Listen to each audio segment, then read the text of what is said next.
Chers amis, bonjour et bienvenue à une autre rencontre des éditions Ariane. Aujourd'hui, nous allons aborder la grande thématique des mémoires d'Orion. Bien sûr, c'est important de se situer dans notre parcours en tant qu'humain membre de cette humanité, mais c'est aussi important de comprendre le lien aussi de notre planète avec d'autres systèmes solaires avec lesquels nous avons été impliqués par le passé. Et aussi, c'est important de comprendre que dans ce livre Mémoire d'Orion, c'est non seulement l'exploration de notre passé, mais c'est aussi de comprendre ce qui nous a amenés ici, aujourd'hui, à vivre les défis importants que vit l'humanité. Mémoire d'Orion, c'est aussi une magnifique histoire de coécriture entre Rosanna Narducci et moi, et ça me fait plaisir aujourd'hui d'accueillir Rosanna.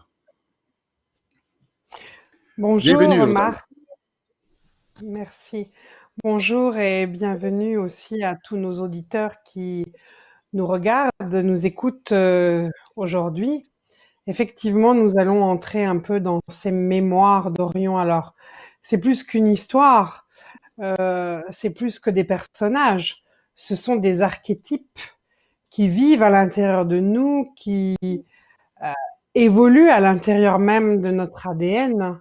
Je dirais que les mémoires d'Orion, c'est une genèse génétique, une genèse galactique. C'est l'histoire de nos origines avant la Terre. Et certainement aussi, dans ces mémoires d'Orion, chacun peut comprendre finalement pourquoi nous avons choisi le plan Terre. Et je dis bien choisi, parce que moi-même, j'ai été la première, lorsque j'étais jeune femme, à dire mon Dieu, je suis sur Terre, pourquoi est-ce que je suis sur Terre? Quel est finalement mon rôle ici sur cette planète? Peut-être des parties de moi disaient je n'ai pas le choix, mais aujourd'hui, j'ai en pleine conscience, en tout cas, je peux dire je fais le choix d'être sur Terre. Et si ces mémoires galactiques ont été transmises aujourd'hui, en lien avec tout ce qui se passe sur notre planète, c'est véritablement pour préparer ce saut quantique qui nous attend. En 2021, ça va être le début de ce saut quantique. Ce que j'allais dire, en fait, ce qui est génial dans ce livre, c'est qu'on découvre bien sûr le Haut Conseil de Sirius. On découvre là, des évolutions des humanités qui vivent dans la constellation d'Orion. Aussi cette ceinture d'Orion, Mintaka. Mais ce qui est génial, en fait, c'est que non seulement on découvre ce passé, mais tout culmine actuellement sur Terre. Et ça nous aide à comprendre, en fait, le défi que nous vivons, qui n'est pas seulement un défi de travailler sur nous-mêmes, de transmuter notre karma, d'augmenter la fréquence de notre corps, il y a tout ça, bien sûr, mais c'est aussi, on fait partie d'un collectif qui est l'humanité, mais c'est aussi une mission qui a une implication sur des évolutions qui dépassent la planète. Donc, on travaille sur notre karma, celui de l'humanité, mais aussi celui d'une fédération. Donc, c'est gros et c'est tout ça qui se joue actuellement sur Terre. Maintenant, je voulais juste parler un petit peu plus des origines. En fait, comment tout ça a commencé pour toi? Est-ce que tu peux nous parler un petit peu, parce que ça n'a pas été reçu d'un coup sec, ça s'est bâti au cours de plusieurs années, là. Oui, je dirais presque que ces mémoires d'Orion font partie intégralement de mon mandat d'incarnation sur Terre. D'abord parce que j'ai été connectée très très jeune, à l'âge de mes 3 ans, avec ma famille d'Orion. Ensuite, à 20 ans, lorsque je pratiquais dans des états modifiés de conscience des régressions dans les vies passées, j'ai retrouvé mes origines sur Orion. À 20 ans, j'étais déjà en connexion avec ces mémoires, avec Crystal Chaya. Et puis, c'est surtout dans les années 2010, concrètement, que les mémoires d'Orion sont arrivées par fragments, par bout, hein. Il a fallu bien sûr intégrer, revisiter, parce que c'est pas une canalisation qui fait que j'ai simplement reçu des informations. Non, je les ai traversées dans mes corps énergétiques, dans mon ADN, dans mon véhicule. Je les ai re-expérimentées sous une autre forme. C'est comme s'il y avait eu deux lignes temporelles qui s'étaient conjointes, qui ont coexisté en même temps, ma vie de Rosanna et puis ma vie de Shamira. Et à chaque fois que des éléments arrivaient dans ma vie de Rosanna, ils étaient en lien direct avec ces mémoires d'Orion. Donc à travers des personnes qui sont venues à ma rencontre ou que Crystal Jaya m'a fait rencontrer, j'ai reçu en même temps des initiations, une revisite de ces mémoires, mais surtout une récapitulation, une transcendance, et puis, je dirais, une solarisation, une intégration de ces mémoires. Donc oui, elles sont venues progressivement depuis 2010, mais ça correspond aussi à ce qui se passe à l'heure actuelle sur la planète, puisque la grille cristalline de la Terre a changé à ce moment-là. Il y a une accélération de la montée vibratoire planétaire. Actuellement, nous recevons des particules qui nous viennent des étoiles, et ces particules sont informées de différents programmes de nos aînés des étoiles qui participent à l'ascension de la Terre, parce qu'il y a un enjeu. La Terre est un univers fils, un univers en évolution, et on sait aujourd'hui que des forces de dispersion ne veulent pas que la Terre ascensionne. Elles aimeraient rétrograder la Terre dans une fréquence d'un univers sombre, comme a pu l'être Jia il y a bien longtemps de cela, même avant Orion. Et aujourd'hui, plus que jamais, nous, en tant que travailleurs de lumière incarnés sur Terre, nous devons participer à l'éveil des consciences. Et je souhaite humblement que ces mémoires d'Orion vont participer à cet éveil, un éveil de l'être solaire finalement, de cette mémoire d'avant la Terre, car notre évolution n'a pas commencé sur Terre. Les starseeds, les semences d'étoiles, ont vécu bien avant la Terre. Et peut-être parce que nous n'avons pas su intégrer toutes les leçons du passé, nous avons fait le choix de l'expérience humaine pour rejouer ici sur Terre quelque chose, mais aussi pas juste rejouer, récapituler, comprendre et transmuter. Nous sommes en train, à travers cette intégration, de co-créer un ADN nouveau, un ADN qui pourra apporter une possibilité d'évolution à d'autres humanités qui, pour le moment, elles, sont enfermées dans des univers sombres, sans possibilité d'évolution. Je pense par exemple à des races comme les reptiliens, les petits gris, les dracos. Et les mémoires d'Orion, oui, ont été intégrées progressivement, parce qu'il y a un cheminement aussi dans la création de ce nouvel ADN humain, et je dirais un ADN qui est plus qu'humain, il est multidimensionnel, c'est notre ADN solaire, c'est le processus de rayonnement de notre être solaire que nous sommes en train d'intégrer. Oui, donc vous avez parlé de Gia, une planète en fait dans l'histoire.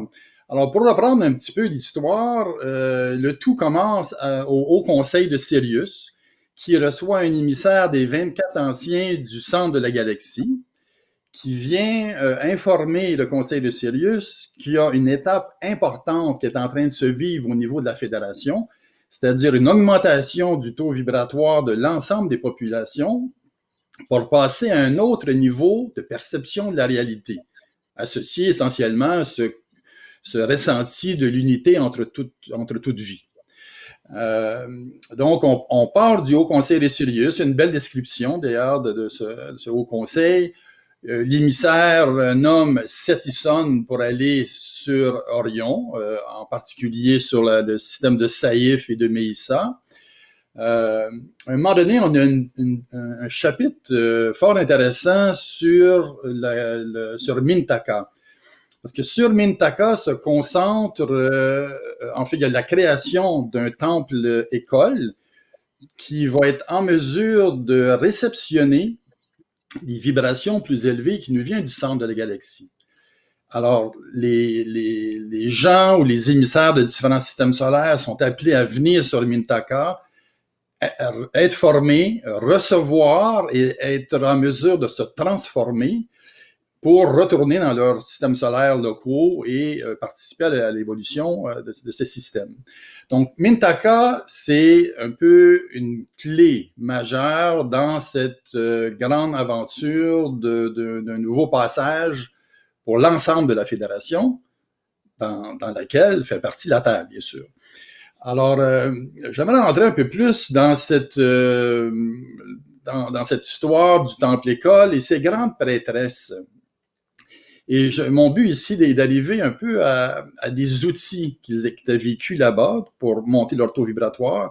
Et c'est associé beaucoup au souffle. Donc, la respiration, la capacité par la respiration, donc de recevoir des particules. On parlait de particules, mais c'est aussi de recevoir une conscience plus élevée.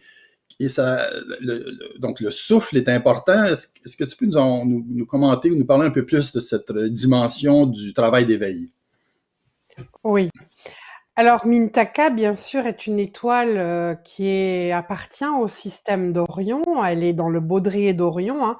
Dans le baudrier, nous avons 3 étoiles majeures, qui est Alnitak, Alnilam et Mintaka, qui forment d'ailleurs le vortex de la croix d'Antarion.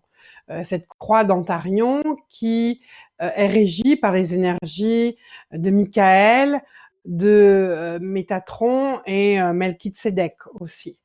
Et puis cette croix d'Antarion, ce vortex, se reflète également sur les 3 pyramides d'Égypte, Khéops, Képhren et Mykérinos.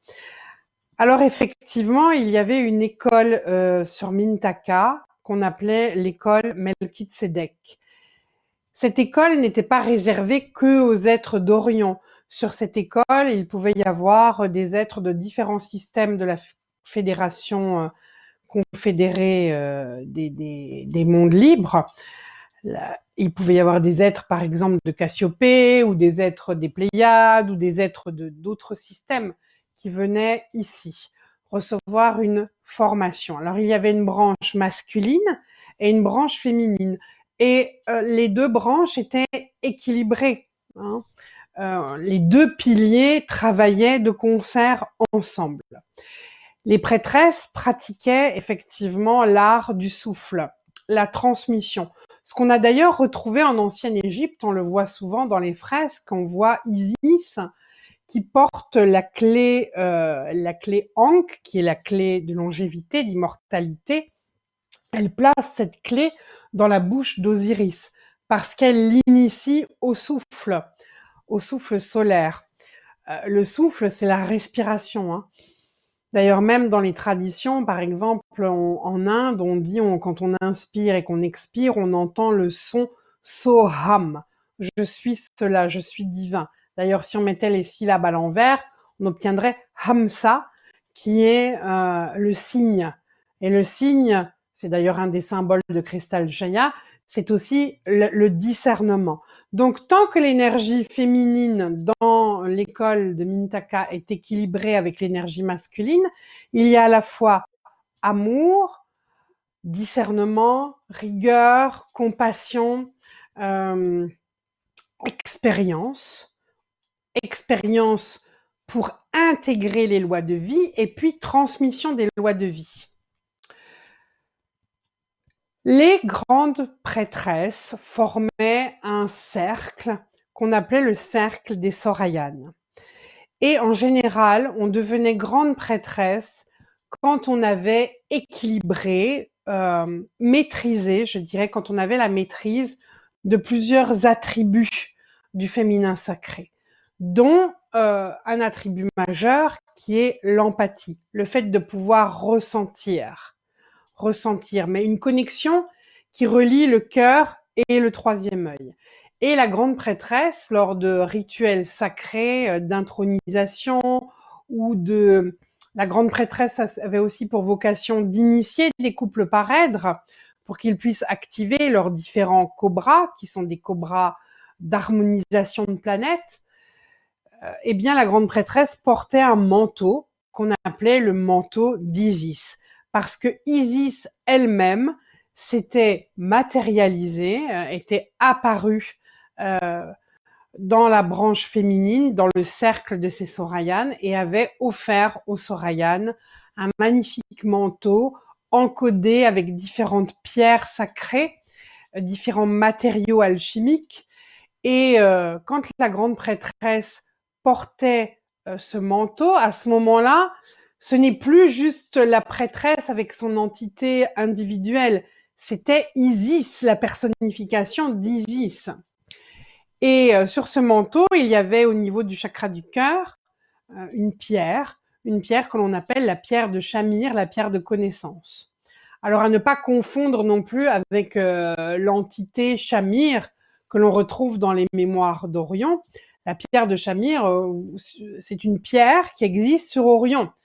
Par exemple, sur Terre, vous avez la pierre de Jade ou la pierre de Lune. Hein, il y a des personnes qui s'appellent Jade, par exemple, mais ce ne sont pas des pierres, voilà. Donc la pierre de Shamir est une pierre spécifique à Orion, et cette pierre était portée au niveau du manteau d'Isis, au niveau du chakra du cœur. Elle avait une particularité de permettre justement cette ouverture du cœur, de permettre aussi d'avoir la vision des mondes, pouvoir savoir là où il y avait peut-être besoin d'aller harmoniser des éléments. C'est comme si la pierre était une sorte de jauge énergétique en fonction aussi de la couleur qui pouvait changer. Donc la grande prêtresse pouvait être informée de ce qui se passe ou du travail d'harmonisation à faire à certains endroits de la Confédération. Et donc, en fonction des informations recueillies, elle pouvait aussi communiquer avec le conseil de Sirius et donner des recommandations. Donc, les grandes prêtresses étaient écoutées, hein, et elles avaient ce qu'on appelle des inayas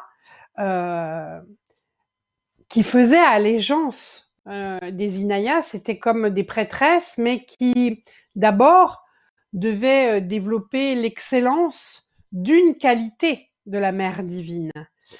Et une fois qu'une qualité était travaillée, elle pouvait travailler une autre qualité.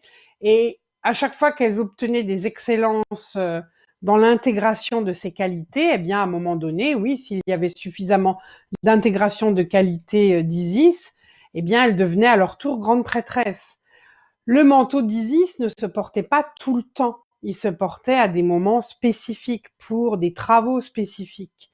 Et quand il n'était pas porté, eh bien, il y avait des prêtresses qui s'occupaient spécialement de veiller à ce manteau, de veiller à son niveau de fréquence, de le nettoyer, de le purifier par des chants, par des sons sacrés, pour qu'il ait toujours une vibration de haute fréquence, le plus haut possible. Et bien sûr, vous verrez, si vous n'avez pas encore lu les mémoires d'Orion, ou si vous les avez lus, qu'il y a eu un problème sur le manteau d'Isis, puisque la pierre de Shamir, la véritable pierre qui composait ce manteau à son origine, a été changée par une autre pierre de Shamir, mais encodée cette fois de Mahab. Et Actaé a subtilisé la véritable pierre et a mis cette pierre qui est devenue finalement une pierre de Maldon, si je puis dire, une pierre portant un sortilège. Ce qui fait que à chaque fois que la grande prêtresse portait ce manteau, et ça a été le cas pour Shamira, puisque Shamira a porté ce manteau après le bannissement d'Actaé de Sétan, Après avoir plusieurs années, ce manteau a été mis en quarantaine et puis il a été ressorti. Shamira l'a porté. Et à chaque fois qu'il y avait des travaux à travers le souffle, la transmission par le souffle, eh bien, il pouvait y avoir comme une dissonance qui était comme une sorte de virus, quoi, qui passait dans l'expérimentation du souffle. Un virus qui peut-être limitait ou altérait le travail proposé. Et Shamira, bien sûr, ressentait que quelque chose n'allait pas à chaque fois qu'elle portait ce manteau, mais elle n'arrivait pas à voir d'où venait le problème. Parce qu'elle perdait au fur et à mesure de ses respirations, elle perdait un peu la vision, qui est d'ailleurs un attribut majeur des grandes prêtresses Isis. C'est seulement quand Ikios Merk, dans sa prison, a pu capter le problème qui se passait, qu'il a envoyé dans un émissaire, un Elohim, Eliakaba, qui portait lui-même des codes d'Ikios, et en contact de Shamira, eh bien Shamira, elle a comme eu une remise à la norme de cette vision qui s'altérait, et là, quand elle a eu la vision de ce qui se passait, eh bien, elle a vu le passé de la pierre, elle a vu que la pierre avait été subtilisée et changée, elle en a averti le conseil de Sirius, pensant obtenir de l'aide. Malheureusement, le conseil de Sirius était infiltré par des prêtres qui commençaient aussi eux-mêmes à vivre des perturbations et à être dans des luttes de pouvoir. Et les prêtres, au lieu d'aider Shamira dans sa requête, eh bien, ils ont dit, puisque le manteau est infecté, eh bien, nous allons mettre le manteau en quarantaine et avec une interdiction pour les prêtresses de continuer à pratiquer l'art du souffle. Donc, c'est une fermeture là de la branche féminine, Melchizedek. Et puis aussi, à ce moment-là, ils ont dit, eh bien, c'est nous les prêtres, qui allons être les garants de la connaissance. Nous allons décider de qui est en mesure de recevoir la connaissance, qui ne l'est pas, et nous allons aussi éventuellement ne pas donner la connaissance intégralement, mais la distiller, parfois même voire la tronquer. Parfois, au pire, on a vu à certains moments qu'ils ont même truqué la connaissance de peur. C'est la peur qui les a fait agir ainsi.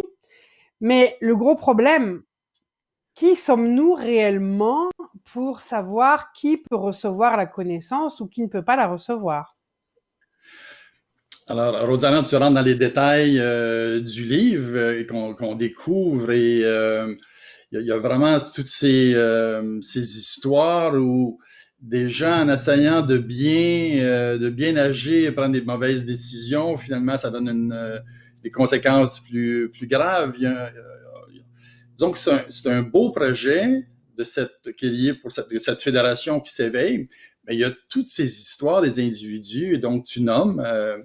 Mais il y a plusieurs personnes qui n'ont pas encore lu de Mémoire d'Orion, alors c'est pour ça que parler plus en détail de certains personnages, mais vous allez découvrir vraiment quelque chose d'assez fascinant comme histoire dans les détails qui amène finalement à un conflit majeur. Mais avant d'arriver au conflit, on parlait du souffle des grandes prêtresses. Et pour nous, actuellement, sur Terre, bien sûr, le collectif actuellement vit beaucoup de stress avec la situation. On parle de COVID et différentes choses.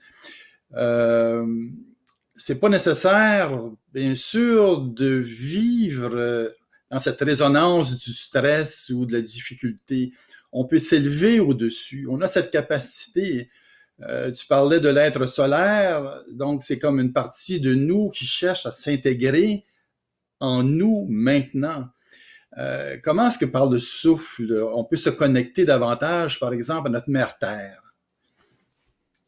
Alors, tout à fait, Marc, je voulais introduire un peu, peut-être un peu plus largement l'histoire, parce que n'oublions pas que nous sommes allés faire un voyage en Égypte auquel tu as participé, parce que dans mes mandats, il y a aussi l'activation des 12 portails d'ascension de l'être solaire, où au fur et à mesure on réintègre ces parties de nous qui ont souffert dans le galactique et dont nous n'avons pas réussi à honorer les émotions. Et nous avons aussi eu des piliers, dont un pilier à Philae. Et lorsque nous avons placé ce pilier à Philae, euh, l'école, sur un autre plan, l'école Melchizedek, dans sa branche féminine, s'est réouverte. C'est comme si tout d'un coup, on disait, OK, on a de nouveau accès aux enseignements du féminin sacré par la transmission du souffle. D'accord. Et au même moment où moi-même, dans mes stages, dans mes groupes, je commence à travailler avec le souffle, au même moment, on arrive dans cette crise sanitaire du Covid-19.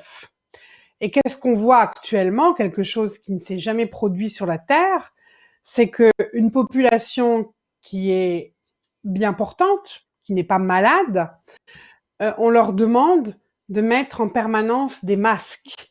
Et le masque, c'est vraiment un symbole énergétique très très fort, parce que on se tait et on ne peut pas respirer. Il y a comme un empêchement de respirer. Donc c'est comme si on voudrait empêcher cette émergence du féminin sacré, du féminin.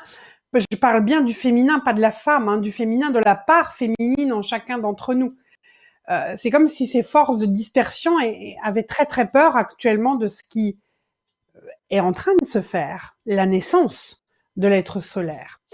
Et effectivement, aujourd'hui, on ne va pas trouver les solutions à travers nos gouvernants, puisqu'ils font n'importe quoi et qu'ils sont eux-mêmes pris dans des luttes de pouvoir. On ne peut pas compter sur ce qui devrait être le quatrième pouvoir, les journalistes, puisque eux-mêmes font tous partie de journal, de presse, une presse d'État. Hein, c'est une presse d'État. C'est l'État qui dit ce qu'ils doivent dire. Aujourd'hui, on ne peut pas non plus trop compter sur, je dirais, tout ce qui est du droit, du juridique, puisque au fur et à mesure, régulièrement, on nous change les décrets. Donc, les services juridiques se fatiguent aussi. Hein, il y a une sorte d'épuisement. Et puis, les personnes se sentent en ce moment impuissantes par rapport à ce qui se passe, puisque aujourd'hui les éveillés sont traités de complotistes. C'est un peu ce que disait 1984 Orwell. On transforme les choses, la vérité devient mensonge.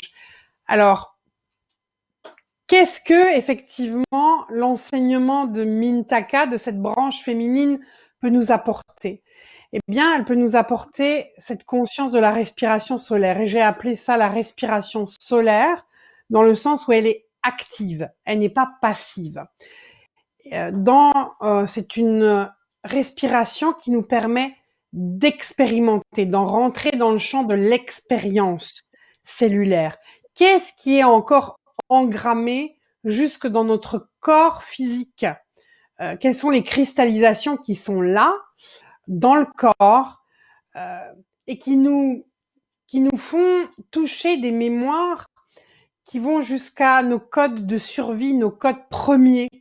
Parce que il faut pas oublier que ce soit pour l'Homo sapiens au début de l'évolution humaine, ou que ce soit dans les temps galactiques, les premières fois où nous avons été confrontés aux forces involutives, nous étions peur, soit dans la peur, et quand on est dans la peur, soit on est dans l'évitement, soit on est dans colère, même pas peur, ou soit on est dans le déni, on fait le mort, on est réactionnel et on espère que comme ça, les choses, elles vont passer au-dessus de nous.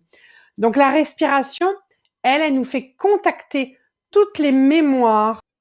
C'est comme si la respiration nous permet de convoquer toutes ces extensions, toutes ces parties de nous-mêmes qui sont en souffrance, qui éprouvent de l'impuissance, de la honte, de la culpabilité, de la colère, de la dissidence. Quand on convoque toutes ces émotions, l'indignité qu'on a pu ressentir, quand on arrive à convoquer, et ça se fait spontanément, c'est pas qu'on se dit mentalement, tiens, je vais aller convoquer telle extension. C'est vraiment la respiration quand elle s'amplifie et qu'elle s'accélère, on apporte une surabondance d'oxygène dans nos cellules, et à ce moment-là, nos cellules, eh bien, c'est comme s'il y avait des vortex qui s'ouvraient à l'intérieur de la cellule, et on touche là à de la mémoire. Dans notre ADN mitochondrial, il y a de la mémoire qui peut être celle de notre vie actuelle, présente, celle de vie antérieure, et aujourd'hui aussi celle de notre passé galactique. Parce que la fréquence de la Terre aujourd'hui nous permet d'accéder à cette mémoire galactique. Donc finalement, nous récapitulons les émotions premières, les premiers chocs, les premiers traumas grâce à la respiration, et nous apprenons aussi à les accueillir avec amour, avec tolérance, avec compassion. Donc c'est comme si ces respirations nous permettaient d'éveiller ce principe de rédemption, ce principe féminin, sacré. Cette voix féminine s'ouvre à l'intérieur de nous et nous créons le chemin pour que d'autres aient la possibilité de nous rejoindre. Et je dirais aussi qu'aujourd'hui, le monde actuel fait que, à travers ce que nous vivons dans cette crise sanitaire mondiale, si nous restons à un niveau de cette information, à ce niveau de stress, eh bien oui, nos vibrations chutent. Elles chutent dans le sens où ce monde devient presque absurde. Il y a une sorte d'incohérence. Il y a aussi une traversée intérieure qui dit à quoi bon? À quoi bon être là? À quoi bon même avoir traversé toutes ces vies passées si c'est pour revivre ce qui s'est déjà produit, si c'est pour que ce soit toujours les forces de dispersion qui ont le pouvoir, qui ont l'argent, qui ont le monopole sur tout, à quoi bon? Et les maîtres féminins et les maîtres masculins, nos êtres solaires, nous disent aujourd'hui, toi, homme, femme de la Terre, tu n'as pas d'autre choix que de te connecter à la vibration de Gaïa. Parce que Gaïa est en train de monter ses fréquences.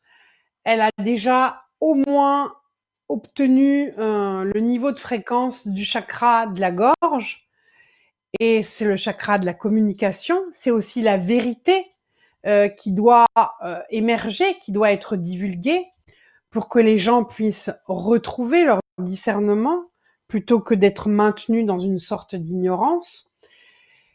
Et quand nous nous connectons aux vibrations actuelles de la Terre, mère, quand nous montons nos fréquences, là nous sommes dans un espace multidimensionnel de notre être qui n'est plus soumis à la dualité. Nous sommes dans une conscience d'unité, dans une conscience où nous sommes en état d'amour avec notre être solaire, en union sacrée avec notre être solaire. Et à ce moment-là, nous contactons véritablement son environnement, parce que son environnement est celui des maîtres ascensionnés. L'environnement de nos extensions est celui des involutifs, dracos, reptiliens et autres sources de déchus. Mais lorsque nous sommes en connexion avec la fréquence de notre être solaire, nous sommes dans les dimensions des maîtres ascensionnés. Et c'est en étant dans ces vibrations-là, dans cette dimension-là, que nous prenons conscience, que nous intégrons finalement notre puissance de rayonnement. Et notre puissance de rayonnement, c'est de ressentir à quel point nous avons le pouvoir de co-créer avec les maîtres d'ascension. Et le piège d'aujourd'hui, c'est de se laisser, je dirais, descendre nos vibrations, de d'alimenter cet état de stress, euh, de rentrer dans ces conflits, dans ces polémiques. Et aujourd'hui, les maîtres féminins, en tout cas, mon être solaire, Shamira, qui est là en ce moment avec moi, dit clairement sortez des polémiques, sortez des conflits, des discussions stériles et entrez vraiment, je dirais, syntonisez-vous à terre-mère. Soyez dans le battement du cœur de la mère divine. Et Euh, si vous regardez, Rosanna, nous sommes tous, oui, j'allais dire, as-tu comme y a-tu comme une sorte de technique à travers la méditation? Il oui. suffit de quoi? De prendre conscience que nous faisons partie de cet ensemble plus large qui est la Terre vivante. Et on inspire d'une énergie, comment de façon disons, pratique on peut faire cette connexion. Alors, je ne sais pas comment certaines choses sont véhiculées au Québec, mais par exemple en France, on nous a dit de ne pas nous réunir au-delà de 6 personnes. Et ce n'est pas un hasard que les forces de dispersion ont utilisé ce chiffre, parce qu'il y a une proportion, hein, on connaît cette proportion dans la méditation transcendantale, par exemple, qui est de 7 pour 1000. Donc, dès que l'on serait à 7, et moi je dirais que le chiffre parfait c'est 8, parce que 8 c'est la double lemniscate. Cette double lemniscate nous rappelle aussi Shah Aminra, hein, l'allégeance, c'est plus grand que moi et je m'incline à la volonté de la source. Donc oui, il y a un processus pour entrer dans cette conscience, dans cette syntonie, se syntoniser avec terre-mère. Il y a une pratique. Mais ce que je voudrais d'abord expliquer, c'est que nous sommes tous un peu, c'est une image que les mères divines donnent actuellement, nous sommes un peu comme des métronomes et des métronomes qui sont posés sur un socle ne sont pas ajustés, hein. Mais si le socle est en mouvement, à ce moment-là, à un moment donné, les métronomes, eh bien, ils se syntonisent. Ils vont à droite, à gauche, en même temps. Il y a une syntonisation à cause du mouvement. Et la Terre, elle est en mouvement actuellement. La Kundalini de la Terre, elle est en train d'être en mouvement. Donc, on pourrait dire que lorsque nous allons dans la nature, par exemple, nous promener dans la forêt, dans la nature, là où il n'y a pas de béton au sol, et que nous nous ancrons à la Terre, nous imaginons là nos racines terrestres qui s'enfonce dans Mère-Terre, peut-être même avec une connexion avec un arbre. Un arbre, c'est quand même le maître des élémentaux, euh, du règne végétal en tout cas.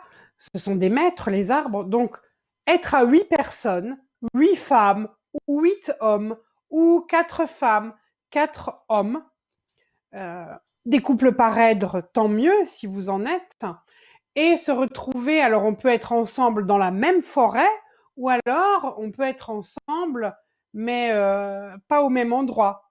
Je pourrais très bien être ensemble, moi avec une personne avec moi, dans une forêt, et je donne rendez-vous à des amis qui habitent dans une autre ville ou dans un autre pays à la même heure, dans une forêt chez eux. Parce qu'on est multidimensionnel, il n'y a pas de séparation des corps finalement. Mais en tout cas, se retrouver à 8 dans la nature, au même moment, à la même heure. Et puis, créer une première, comme si ces couples étaient en face à face, hein, un couple face à un autre, et puis sur les côtés, un autre couple face à un autre.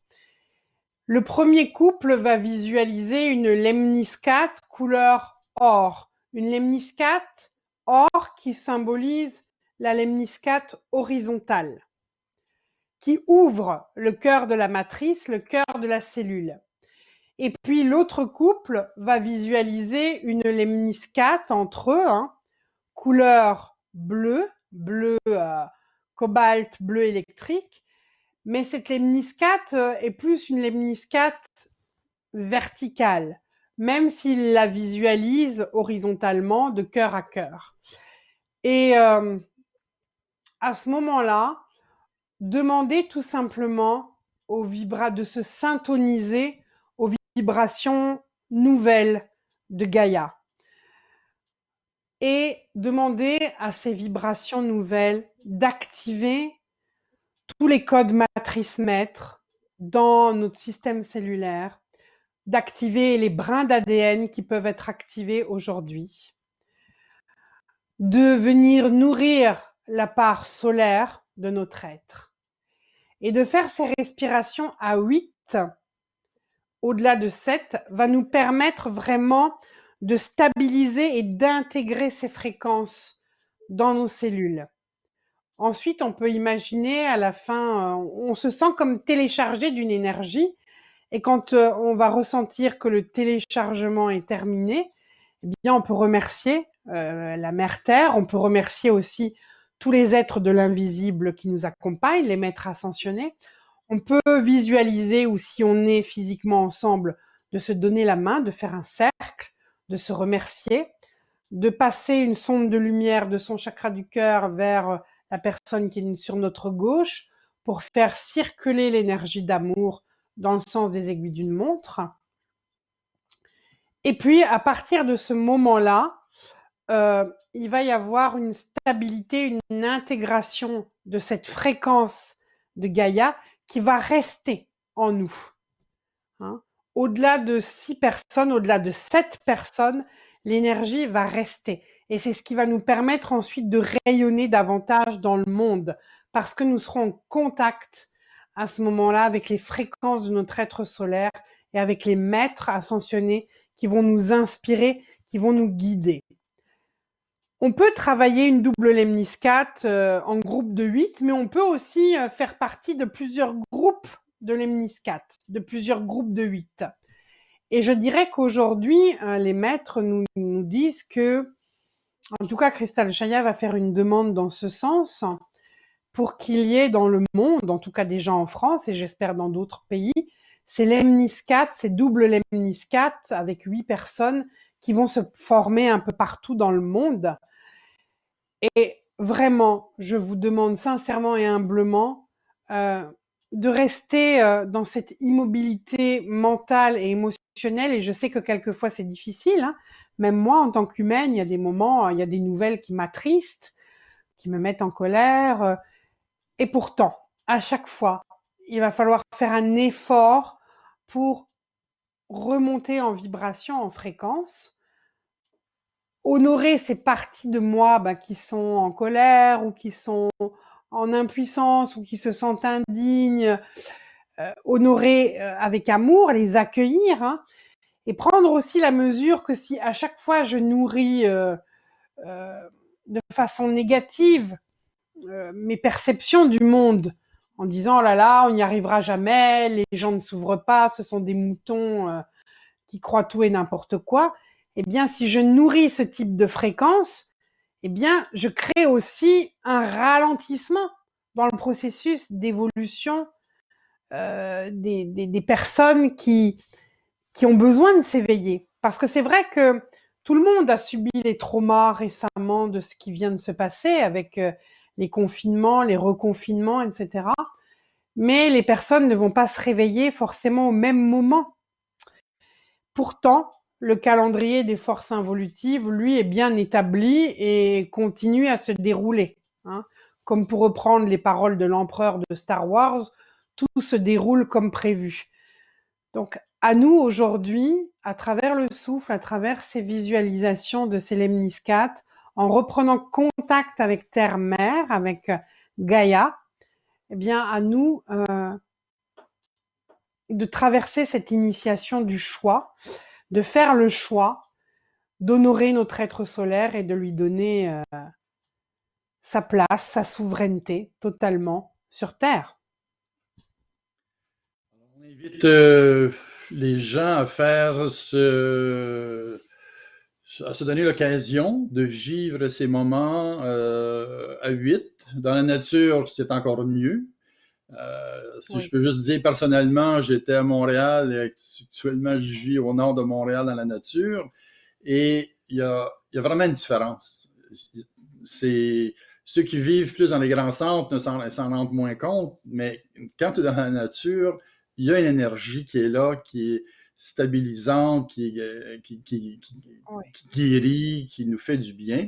Alors la nature, bien sûr, c'est important et c'est le temps de prendre action. Et si on peut le faire avec d'autres de nos copains sur le chemin, bien, tant mieux. Euh, donc, c'est un travail à faire. Dans le livre, on parle aussi donc, c'est le corps solaire qui descend. On peut le voir comme oui, étant une partie de nous plus consciente qui est en train de s'ancrer dans notre corps physique. On a le concept aussi d'incarnation de rayonnants. Donc là, c'est des êtres qui ont une évolution plus avancée, qui viennent nous appuyer, mais ils nous appuient dans la mesure où on peut les accueillir aussi, parce qu'on ne peut pas accueillir une charge trop élevée en vibration dans un corps qui est trop dense pour l'accueillir. Alors, il y a un travail à faire sur soi pour accueillir ça, et collectivement, il y a un travail à faire aussi pour accueillir des êtres plus élevés. Ils attendent notre signal. C'est ça qu'il faut saisir. C'est que c'est lié à notre éveil de conscience. C'est une fréquence, ce sont des énergies qui circulent. Et de plus en plus, on saisit que la réalité n'est pas dense, n'est pas physique, mais en fait, c'est une circulation continuelle de vibrations. Euh, donc, on doit monter notre taux vibratoire pour accueillir ces fréquences plus élevées, cette conscience plus élevée. Mais est-ce que tu peux simplement nous parler un peu plus de ce concept d'être solaire qui est en train de faire son chemin en nous ici, dans la 3D, même sur notre chemin vers la quatrième et cinquième dimension? oui, tout à fait. Alors, Crystal Chaya, dans son enseignement, fait une nuance entre la divine présence je suis, qui est à l'intérieur de la source, et sa première expression, euh, sa première manifestation, en tout cas, a été l'être solaire. C'est l'être solaire, on pourrait dire que c'est la première manifestation extériorisée de notre divine présence je suis qui était contenue à l'intérieur de la source. Et notre être solaire a vécu des expériences. Il portait en lui ce germe un divin christique. Mais peut-être qu'il n'avait pas, au départ, la conscience de, de cette trinité christique. Amour, lien d'amour, amour éternel, connaissance des lois de vie, euh, transmission par le souffle, l'initiation, et puis le service au bien commun, qui est d'ailleurs une devise Melchizedek. C'est au fur et à mesure que l'être solaire, finalement, a été confronté avec des forces de dispersion, d'opposition, mais dans ces confrontations, il a été mis à l'épreuve, finalement, et l'être solaire, à travers tous les jugements qu'il a pu avoir sur lui-même, c'est comme s'il n'arrivait pas à, à s'accepter dans ses failles, ses déviances.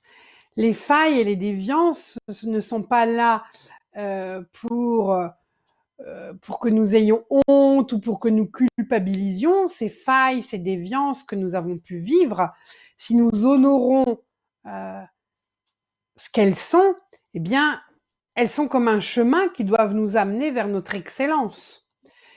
Et donc l'être solaire, aujourd'hui, dans sa descente, avant même de recevoir sa partie rayonnante, eh bien, qu'est-ce qui descend en premier, si je puis dire, qui est en résonance avec les énergies de dualité de la Terre, de notre humanité, ben, ce sont ces extensions en souffrance.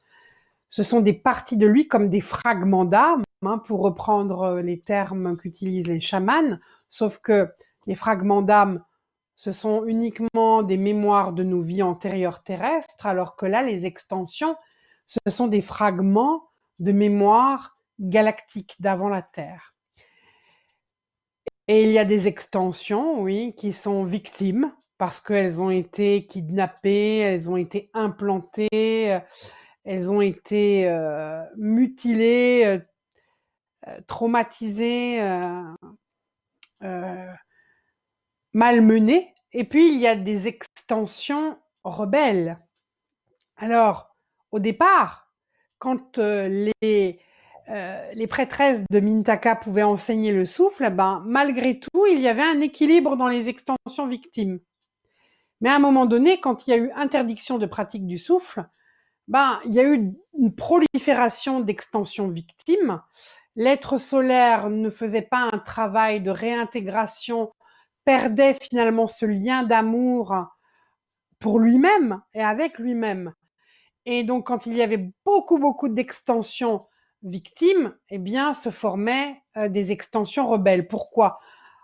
Parce qu'il perdait cette conscience d'être relié à la source. Il se sentait séparé de la source. Et en se sentant séparé de la source, il a commencé à se juger, à se trouver pas à la hauteur, incompétent, nul, à avoir de la colère, de l'impuissance, culpabilité. Et une vibration plus forte que la culpabilité, eh bien, c'est la honte fondamentale. On appelle ça la honte de l'âme. Hein. Ce que j'ai fait, c'est tellement grave que je ne mérite pas de vivre. Je devrais juste disparaître. Hein. Quand on est dans la honte, on fait ce geste-là. Et puis, au-delà de la honte, il y a encore le dégoût. Et aujourd'hui, à travers les portails d'ascension que les maîtres ont installés sur Terre, qui sont des portails multidimensionnels, qui existent déjà dans d'autres dimensions, au fur et à mesure, eh bien, nous accueillons dans ces portails ces extensions en souffrance. Et je dirais le cadeau, c'est que ces extensions, elles ont un environnement, des dracos, des reptiliens, des déchus. Et quand nous faisons le travail pour nous-mêmes, ce travail de rédemption, d'amour, d'accueil inconditionnel de soi, eh bien en même temps, au fur et à mesure qu'on réintègre ces parties de nous, on ouvre un champ des possibles pour ces forces involutives, pour qu'elles aussi, elles nous rejoignent dans ce plan d'évolution. Et c'est ça qui est magnifique finalement, parce que nous sommes là pour ouvrir un chemin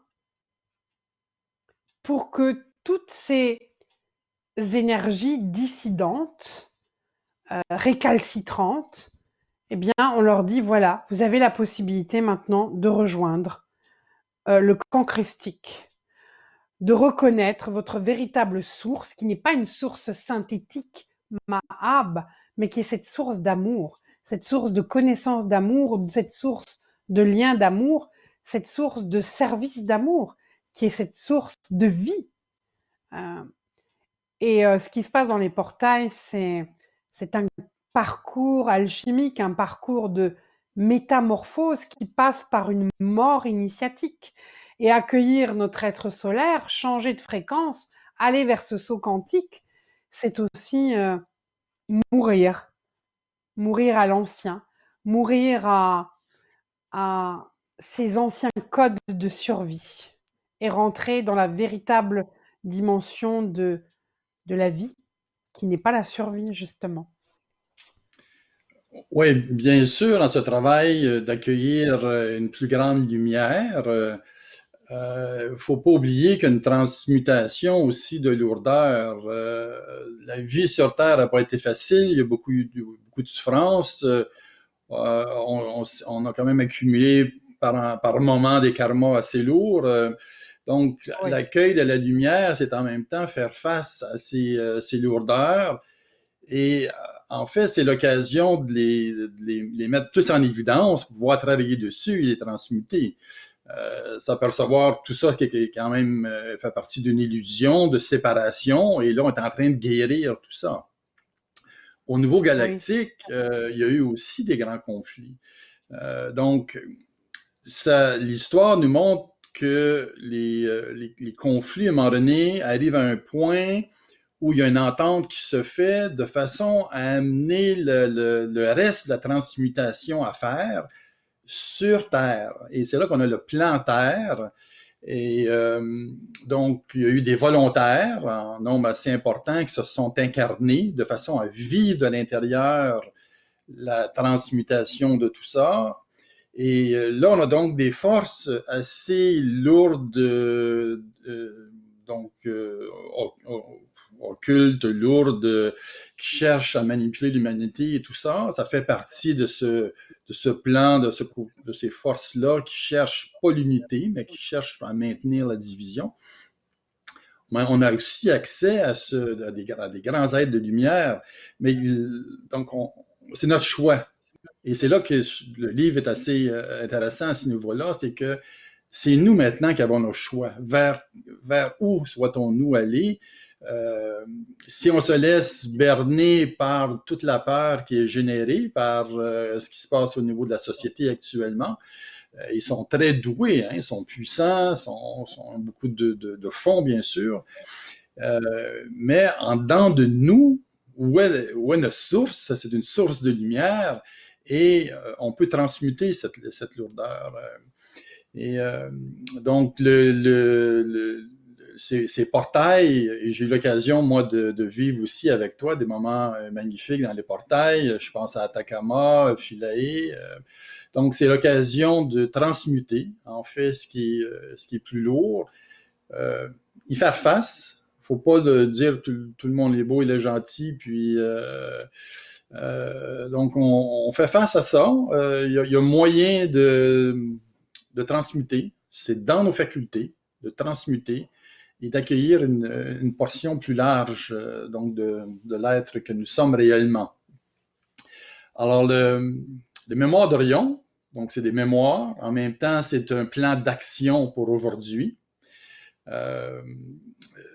Et on arrive là à découvrir ces portails. Et donc, maintenant, Rosanna, en conclusion de ce moment ensemble, quel message aurais-tu à donner à ceux qui nous écoutent pour les assister dans ce travail quand même qui n'est pas facile, mais avec lequel je pense qu'on est tous à la hauteur qu'on peut accomplir? Bien, puisque tu parlais d'Atacama, ça a été un portail très important. C'est un portail où des pontes qui font partie de l'environnement involutif de notre être solaire, les pontes, des sortes de négociateurs, les pontes chefs d'orchestre des forces lucifériennes, on dit clairement si nous nous solarisons, il n'y aura plus de compromis. Êtes-vous prêt à ne plus faire de compromis avec les forces de l'ombre? Et évidemment, toutes les personnes engagées dans le processus d'ascension ont répondu spontanément oui. Ça veut dire qu'aujourd'hui, les pontes ne sont plus là pour négocier entre les forces de l'ombre et les forces de lumière à l'intérieur de nous. Ce qui fait que les forces de l'ombre n'ont plus l'écran de ces pontes. Et ces forces de l'ombre apparaissent beaucoup plus qu'auparavant. Et d'ailleurs, vous le ressentez dans le contexte actuel que ces forces de l'ombre sont plus virulentes. Elles affichent beaucoup plus leurs projets. Hein, ce grand projet vaccinal, par exemple. Et ce n'est pas un hasard si ils espèrent vacciner massivement la population terrestre. C'est parce que je ferai une analogie avec les mémoires d'Orion. Nous avons un rayonnant qui est sur le point de s'incarner dans l'histoire des mémoires d'Orion, et il est coupé dans son élan par le viol de sa mère, à ce moment-là, qui est enceinte, qui représente Isis à ce moment-là.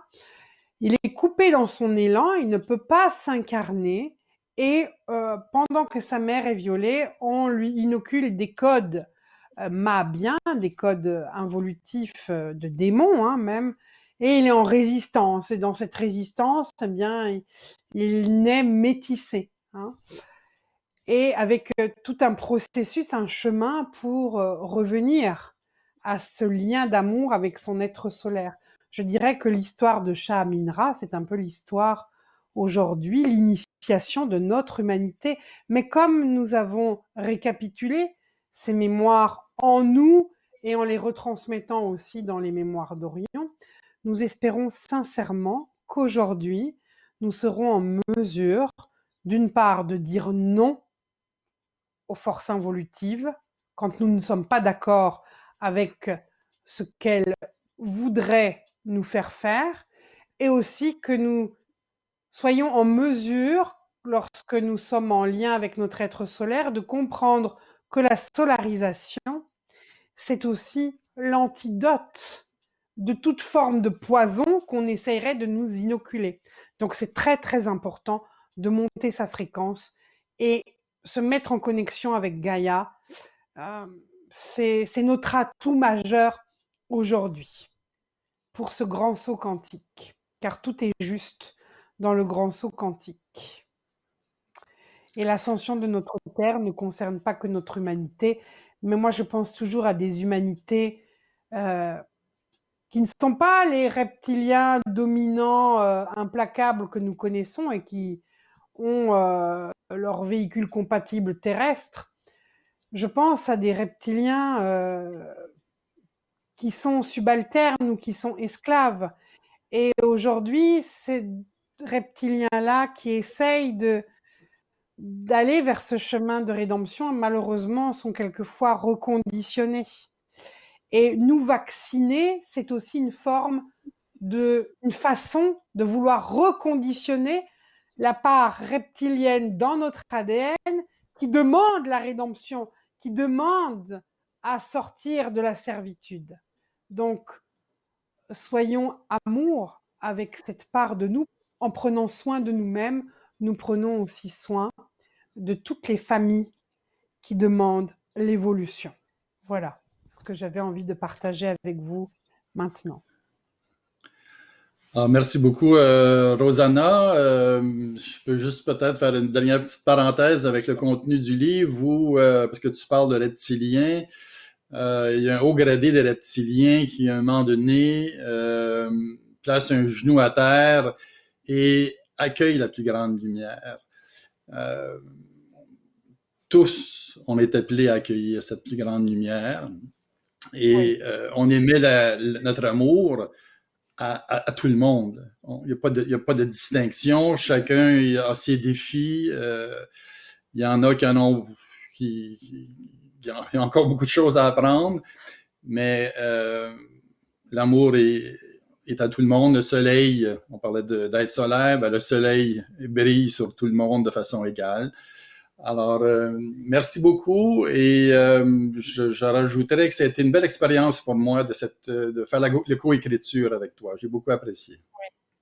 Oui, ça a été une belle expérience, effectivement, pour nous de vivre ce travail. Et toi-même, tu as reçu à ce moment-là des connexions avec des êtres solaires particuliers. Certainement, cela a modifié des, je dirais, des informations à l'intérieur même de ta propre génétique, de tes propres codes. Et je pense aujourd'hui que Ariane se doit de fédérer les familles christiques en vue aussi de créer dans le futur, et j'espère que nous serons suffisamment prêts à temps pour le plan des oasis de lumière, des oasis de paix. Mais n'oublions pas comment finit un peu les mémoires d'Orion. Oui, ils posent tous le genou à terre. Donc je crois que faisons notre part de travail, mais aussi ne soyons pas gênés de demander de l'aide aux maîtres. Nous avons besoin plus que jamais de leur aide. Et ils ont besoin de notre consentement aussi pour agir. Oui, Alors, vivement, ces îlots ou oasis de lumière, c'est un projet donc de gens conscients de leur faculté multidimensionnelle et qui œuvrent ensemble. Et c'est notre grand projet là, qui est en cours et on va vous en parler davantage éventuellement. Un projet pour le Québec, la France et un peu plus tard le Chili, qui est ce grand triangle de force entre nos pays. Alors, merci beaucoup, Rosanna, et à Merci une à toi, prochaine. Marc. Merci à tous, à nos auditeurs. Merci. Merci.